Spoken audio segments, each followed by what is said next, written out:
Sir ఇప్పుడు జీవిత ఖైదు, rest of life ఉంటది కదా! ఈ రెండిటి మధ్య తేడా ఏంటి? జీవిత ఖైదీ అంటే ఒక పర్సను జీవితాంతం జైల్‌లో జీవించడమే జీవిత ఖైదీ అని అంటాం.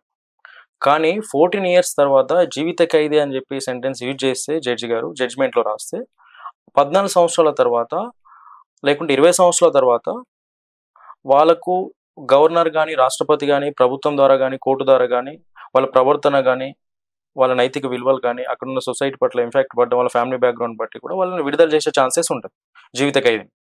కానీ రెస్ట్ ఆఫ్ లైఫ్ ఏదైతే అన్నారు కదా మీరు, రెస్ట్ ఆఫ్ లైఫ్ అనే దాంట్లో దీనికి క్షమాభిక్ష పెట్టడం గాని, ఈయనను మళ్ళీ విడుదల చేయడం గాని ఉండదు. రెస్ట్ ఆఫ్ లైఫ్ అంటే వాడు చనిపోయేంత వరకు కూడా జైల్లోనే ఉండాలి.